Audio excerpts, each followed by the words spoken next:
ప్రియమైన వాళ్ళారా, ప్రభువైన యేసుక్రీస్తు నామములో ఈ ఉదయకాల సమయాన మీ అందరికీ నాకు హృదయపూర్వక వందనాలు తెలుపుకుంటున్నాను. ఇప్పుడు మనము ఆ యొక్క చెరసాల యొక్క పై భాగంలో ఉన్నాము.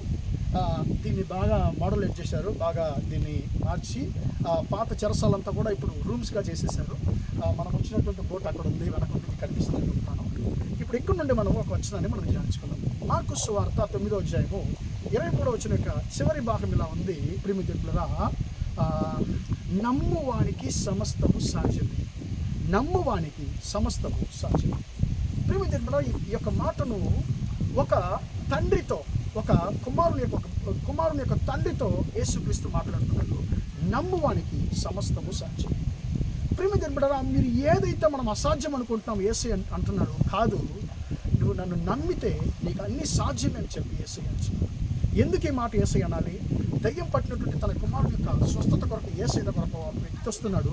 కానీ ఆయన యేసయ్యను పూర్తిగా నమ్మలేదు. అయ్యా, నీ శిష్యులు తరమడానికి ఆ దయ్యాన్ని ప్రయత్నం చేశారు, వాళ్ళు కుదరలేకపోయింది. వాళ్ళకి నువ్వు ఏమన్నా ప్రయత్నం నీ వల్ల అయితే ఏదైనా చెయ్యని చెప్పి అంటున్నాడు. కానీ అయ్యా, నువ్వు చెయ్యడానికి శక్తిగల దేవుడవు, నువ్వు సమర్థుడవు, నువ్వు చేస్తావని చెప్పి ఆ విశ్వాసం ఆయనలో లేదు యేసయ్య మీద.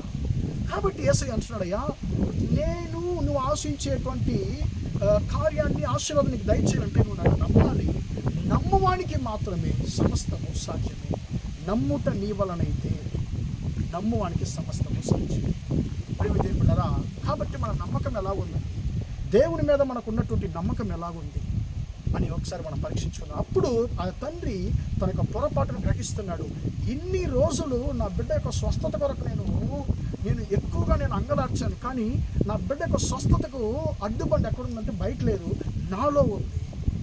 ఏదో అడ్డుబండ? నాకు అవిశ్వాసమే, అపనమ్మకమే నాకు అడ్డుబండ అనేది తండ్రి గ్రహించాడు.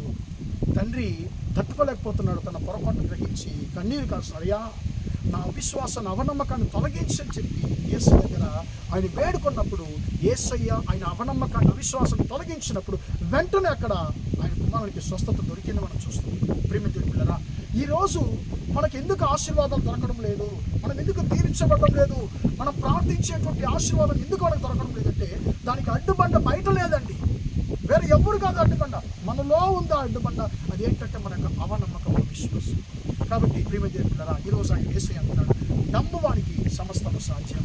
నన్ను నమ్మాలి, విశ్వసించాలి అని చెప్పేసి. కాబట్టి ప్రియులారా, మన విశ్వాసంలో, నమ్మకంలో మనం స్థిరపడదాం. దేవుడి ద్వారా మేలు ప్రార్థన చేద్దాము. ప్రేమగల మా తండ్రి, దయగల దేవ, ఈ మాటల తండ్రి మీ బిడ్డలను దీవించండి, ఆశీర్వదించదయ్యా. తండ్రి, నమ్మువానికి సమస్తము సాధ్యం అన్నాడు. తండ్రి, ఆ కుమారుని తండ్రి ఎప్పుడైతే నేను నమ్మాడో అప్పుడే ఆ కుమారునికి స్వస్థత కలిగింది. తండ్రి, తన కుమారునికి స్వస్థతకు అడ్డుబండ బయట లేదు, తనలో ఉందనేటువంటిది తండ్రి గ్రహించినప్పుడే ఆయనకు తండ్రి యొక్క కుమారునికి స్వస్థత కలిగినట్లుగా మేము చదువుతున్నామయ్యా. అలాగా మీ బిడ్డలకు ఆశీర్వాదం దొరకకుండా తండ్రి అడ్డుగా ఉండే ప్రతి ఒక్క అడ్డుబండలు, అవనమ్మకాలు మీ బిడ్డల జీవితాన్ని తొలగిపోవునుగా కానీ ప్రార్థిస్తున్నాను. తండ్రి, మీ బిడ్డలు ఆశించేటువంటి మేళ్ళు మీ బిడ్డలకు దొరికినట్లు ప్రార్థిస్తున్నాను.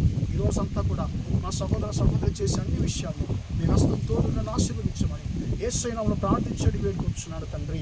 ఆమేన్, ఆమేన్. ప్రియమైన వాళ్ళారా, దేవుడు దీవించి ఆశీర్వదించును గాక. Praise the lord.